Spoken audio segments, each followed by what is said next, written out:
Les balles sifflent, les bombes grondent, et les soldats avancent malgré l'épuisement, non par patriotisme ou peur, mais par conditionnement. Au cœur de la Seconde Guerre mondiale, une autre guerre chimique sévissait en coulisses. À quoi ressemblaient les drogues durant la Seconde Guerre mondiale? Découvrez-le dans cet épisode de The Infographics Show, héroïne de niveau F. En pleine guerre, les troupes américaines ont découvert un médicament miracle contre la douleur, mais il était dissimulé dans des colis de ravitaillement déguisés en biscuits et chaussettes. C'était de l'héroïne, vendue chez nous comme une sorte de médicament miracle, plus sûr et polyvalent. En première ligne, c'était comme un code de triche, effaçant la douleur en secondes pour une paix immédiate. Mais comme tout code de triche, l'écran de fin de partie est apparu bien plus vite que ce que tout le monde pensait. Le soulagement immédiat cachait un cauchemar logistique, la puissance instable du médicament pouvant stopper net le cœur d'un soldat en une dose. Les registres médicaux des sièges prolongés révèlent une réalité sombre où les unités perdèrent des hommes non pas à cause des balles ennemies, mais à cause de la seringue elle-même. Cela changeait des vétérans aguerris en fardeau tremblant, avides de leur dose au lieu de se battre. Les symptômes de sevrage étaient souvent plus durs que le combat. Les soldats l'ont surnommé le fantôme blanc, car après ses griffes, le soldat disparaissait à jamais. Il offrait une échappatoire rapide, mais la chute permanente lui a valu une place solide en catégorie F. Si le fantôme blanc était un piège, la drogue suivante tentait maladroitement de résoudre un autre problème. L'alcool de la peur, classé en catégorie D, était le courage liquide qui facilitait les assauts. Sur les plages et îles, de nombreux commandants servèrent des verres avant l'aube pour masquer leur trac avant la bataille. Mais la réalité était différente. La marine britannique servait chaque jour environ 12 kels de rhum à midi. Pendant ce temps, les Américains sur les îles ouvrirent près de 500 000 caisses de bière par mois. Le rhum résistait aux traumatismes initiaux de la guerre, surtout le choc et l'ennui. Les rapports montraient qu'il calmait les nerfs, avec une baisse de 40% des symptômes de stress, mais seulement pour une courte durée. C'était essentiellement un petit remontant rapide pour le moral quand tout s'effondrait ou quand on était sur le point de faire face à une mort imminente. L'alcool amplifiait les dangers de la jungle sous la chaleur extrême de Birmanie. Cela accentuait la déshydratation et causait plus de coups de chaleur. Une erreur de débutant dans ce climat, et des patrouilles ivres dans la jungle bruyante ne surprendraient jamais personne. Les forces ennemies exploitèrent ce schéma, attaquant pendant les siestes au rhum et éliminant aisément les sentinelles au whisky. L'alcool pouvait offrir une brève poussée de courage, mais il détruisait complètement la précision. Il convient de mentionner la vodka russe, distribuée lors des vagues d'assaut à plus de 2 millions de soldats en 1943. Ces doses de 100 grammes transformaient les troupes en véritables loques maladroites dans le froid. L'alcool est un classique, mais dans le monde à enjeux élevés de la Seconde Guerre mondiale, il ne pouvait tout simplement pas rivaliser avec les nouvelles consommables.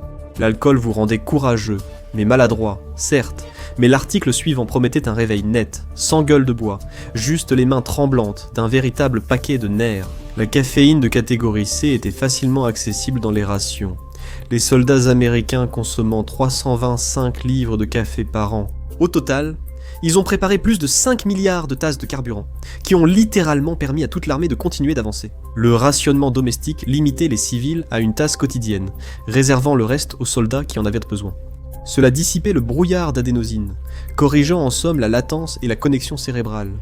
Mais au sommet, 30 à 60 minutes après l'avoir bu, cela provoquait une légère stimulation. Les tests révèlent que les réflexes des pilotes fatigués s'accélèrent de 10 à 15%. C'était un article consommable par défaut, pour chaque branche de l'armée. Les soldats développaient vite une tolérance et doublèrent la dose, ce qui entraînait forcément des chutes. Ce n'était pas qu'une théorie. Les rapports montraient que les soldats surcaféinés avaient du mal avec leur équipement, laissaient tomber leur matériel et manipulaient mal leurs armes. Parfois, les Shers révélaient leur position aux patrouilles ennemies proches. Pourtant, en tant que stimulant d'entrée de gamme, ils permettaient d'éviter les crises de panique des produits plus puissants. Un café solide et fiable de catégorie C pouvait vous tenir éveillé, mais pas faire taire les hurlements dans votre tête. Pour ça, il fallait appuyer sur le bouton muet. Les barbituriques de catégorie B. Si les bombardements ne vous rendaient pas fou, la chaleur écrasante du Pacifique et les barbituriques s'en chargeraient. Surnommés pilules rigolotes, ces puissants sédatifs étaient donnés par les infirmiers aux soldats à bout pour qu'ils puissent dormir au front. Dans les marécages à 40 degrés où dormir était impossible, seules les pilules rigolotes permettaient aux soldats de s'endormir. Ce médicament a réduit l'insomnie de moitié, mais sa marge thérapeutique était dangereusement faible. La frontière entre dormir et un sac mortuaire était mince. Les overdoses Carpanara sont devenues une monnaie courante, plongeant des escouades entières dans le coma au moment même où elles devaient rester sur leur garde. Le devoir et l'usage prolongé causaient fractement des lésions cérébrales, pas seulement une dépendance. Malgré son efficacité contre les obus, le risque élevé de tyramie maintient cette drogue en catégorie B. Les barbituriques ça vous assommait, mais parfois il fallait rester éveillé et lutter contre la douleur. La codéine de catégorie B. Inutile d'utiliser une bombe nucléaire si un fusil de sniper suffit. C'est là que la codéine agissait. C'était un butin moyen dans la trousse d'un médecin, insuffisant pour provoquer un arrêt total comme les opioïdes puissants. Assez forte pour servir de tampon, la codéine, pilier de la guerre des tranchées, permettait aux hommes d'avancer au lieu de tomber. Les registres montraient qu'elle avait permis de sauver 10 blessés ambulants de plus que les autres unités. Cependant, cette utilité s'accompagnait d'effets secondaires désagréables, détruisant les intestins des soldats, avec des crampes et des nausées. Cela pouvait neutraliser un homme aussi vite qu'une balle. C'était fiable, courant, et cela faisait le travail. Mais cela manquait finalement de la puissance pure nécessaire pour gérer le véritable carnage du champ de bataille. La codéine te maintenait, mais de l'autre côté du Pacifique, l'ennemi avait réussi à éliminer toute son humanité. La philopon de catégorie B, philopon, était la méthamphétamine fabriquée en laboratoire au Japon. Elle inondait le cerveau, supprimant la fatigue et plongeant les utilisateurs dans une concentration intense, ignorant tous les signaux d'alerte. Elle désactivait totalement le bouton de repli. 20 tonnes furent produites avant 1945 pour plus d'1 million de doses. Elle a été distribuée aux troupes pour les pousser vers un niveau de super soldats, et les pilotes kamikazes l'ont même crédité pour des plongées stables et sans tremblement. Les retours étaient limités. Sa faible solubilité posait problème lors des injections, rendant les utilisateurs d'abord énergiques, puis erratiques en quelques minutes. À petite dose, autour de 5 milliers, elle était bien plus facile à gérer. Philopon, dont le nom signifie littéralement amour du travail, avait des effets à long terme, et son cycle de montée et de descente l'a empêché d'atteindre le statut d'élite. Après la reddition japonaise, une vague d'amphétamine a touché le pays, avec environ 550 000 personnes dépendantes. En 1954, c'était un produit à haut risque et forte récompense, mais trop instable pour le niveau supérieur. L'amphétamine japonaise inquiétait, mais les Allemands avaient un antidouleur sophistiqué qui a tout changé. Oxycodone, de niveau A. Les nazis ne faisaient pas que de meilleurs chars, ils produisaient aussi de meilleures drogues, comme l'oxycodone, conçu en Allemagne, appliqué au système nerveux humain. C'était plus pur, rapide et puissant que tout le reste. Les Alliés disposaient d'une seule injection qui non seulement engourdissait la douleur, mais l'effaçait complètement, laissant le soldat assez lucide pour continuer à tirer comme si de rien n'était. C'était un rêve logistique, résistant à la chaleur, inaltérable et actif en 15 minutes. Les chirurgiens allemands opéraient des soldats éveillés près du front. C'était un multiplicateur de force chimique, mais comme beaucoup d'armes miracles allemandes, il a échoué à cause de sa chaîne d'approvisionnement. Avec l'intensification des bombardements, les livraisons ont cessé et le manque a durement touché les troupes. Au final, cet outil puissant n'a pas survécu à la guerre environnante. L'oxycodone a supprimé la douleur, mais le médicament suivant a provoqué une confiance excessive, donnant une énergie brève. La cocaïne de qualité a maintenu les armées actives. Une seule prise déclenchait une poussée chimique, mais elle n'offrait aucune véritable endurance, aucune calorie, aucune puissance durable, et était trop faible pour tenir seule. Cette poussée s'accrochait au cerveau, renforçant la certitude et bloquant les réflexes de recul. La poudre blanche agissait 5 à 10 minutes après la prise. L'énergie était comme un coup de fusée. Une décharge façon adrénaline qui coupait toute panique. Même les commandants les plus calmes ressentaient cette montée soudaine. Ce stimulant renforçait la confiance, mais son effet était trop bref pour des missions longues. C'était puissant, mais avec des limites. La chute se ressentait en 20 à 30 minutes, avec des risques élevés et des effets parfois soudains. Cela exerçait une forte pression sur le cœur, surtout après un usage répété sans récupération naturelle. Même sous amphétamine, un soldat prenant un bunker restait confronté à des pensées confuses après la montée. À la fin de la guerre, les soldats allemands mélangeaient cocaïne, méthamphétamine et oxycodone, sujet que nous aborderons plus tard, mais la cocaïne était trop imprévisible et ses effets trop brefs.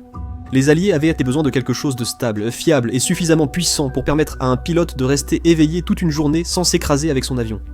La benzédrine S a remporté la course d'endurance, la version sulfate s'étant distinguée. Son absorption, un peu plus rapide que celle des autres stimulants, faisait la différence. Effet maximal en 30 minutes. Stabilité pendant 12 à 24 heures de patrouille. La stimulation qu'elle apportait était forte, similaire à celle des injecteurs anti-allergie, et des formules pour rester éveillé. Elle s'est révélée utile dans tous les domaines, permettant à certains équipages de tenir lors de longues missions de bombardement et aidant les forces alliées à rester vigilantes pendant de longues marches de prisonniers. Le passage de l'inhalateur au comprimé a été une avancée majeure. La pilule, plus pratique, permettait aux soldats de la prendre partout et à tout moment, la rendant plus simple et infiable. Son déploiement élargi rappelait celui des Purvitans. Le cerveau submergé de signaux de réveil, les pilotes disaient presque sentir l'odeur des traînées de fumée devant eux. À la fin de la guerre, les Britanniques avaient distribué 72 millions de comprimés, et les Américains près de 500 millions. L'effet a été rapide. Les annulations de missions aériennes ont baissé d'environ 20% chez les équipages vaccinés. Purvitin de niveau S. L'armée allemande comptait sur le Purvitin, un mélange de stimulants avec un effet plus rapide que la benzédrine, procurant un coup de fouet majeur en environ 15 minutes. Les doses de 3 mg privilégiaient l'impact à la subtilité, augmentant la perception sensorielle d'environ 30% et l'endurance de près de 200%. Lors des campagnes d'attaque rapide de 1940, plus de 35 millions de comprimés ont permis aux équipages de chars de parcourir plus de 250 km, sans pause. C'est devenu un élément clé de la stratégie du Blitzkrieg. Avec la généralisation de son usage, les pilotes comptaient jusqu'à 70 heures de vol et plus de 1000 missions. Sous son influence, les soldats se sont rassemblés. Après 3 jours sans sommeil, ne s'arrêtant que par soif ou à cause des balles, la fatigue avait pratiquement disparu. Mais il y avait un piège. Près de 15% des vétérans ont signalé de fortes sautes d'humeur et des pensées erratiques, les effondrements augmentant avec la guerre. Le Purvitin était puissant, mais les scientifiques allemands n'avaient pas dit leur dernier mot. Le D9 de niveau S, mélange de Purvitin, cocaïne et oxy, produisait des surhommes potentiels. Le D9 est devenu la grande expérience de l'armée allemande sur le front de l'Est, un mélange de stimulants tout en un qui combinait tous les principaux effets dans une seule dose. Le terrain d'essai du D9 était le camp de concentration de Sachsenhausen, et les résultats étaient impressionnants. Les prisonniers pouvaient transporter des sacs de 20 kg sur plus de 145 km sans se reposer. Contrairement aux stimulants simples, ils procuraient une montée immédiate, un effet de vitesse prolongée et une forte réduction de la douleur. Ensemble, ces composants poussaient les utilisateurs hors de leurs limites. Ils offraient la vigilance de la cocaïne, l'endurance du Pervitin et l'effet anesthésiant de la morphine simultanément. L'effet mettait du temps à agir, mais ensuite les utilisateurs devenaient comme des Terminators des années 1940. L'Allemagne comptait produire plus de 100 millions de doses d'ici 1945, mais les bombardements britanniques ont détruit les laboratoires avant le lancement du projet. Ce n'était pas une formule simple. Ces effets si puissants ont poussé les stratèges militaires à repenser les limites humaines. Rien d'autre ne s'en approchait. Allez maintenant regarder Mad Jack, un véritable fou de la Seconde Guerre mondiale, pour découvrir le soldat qui n'avait besoin d'aucune drogue pour devenir complètement fou, ou cliquez plutôt sur cette vidéo.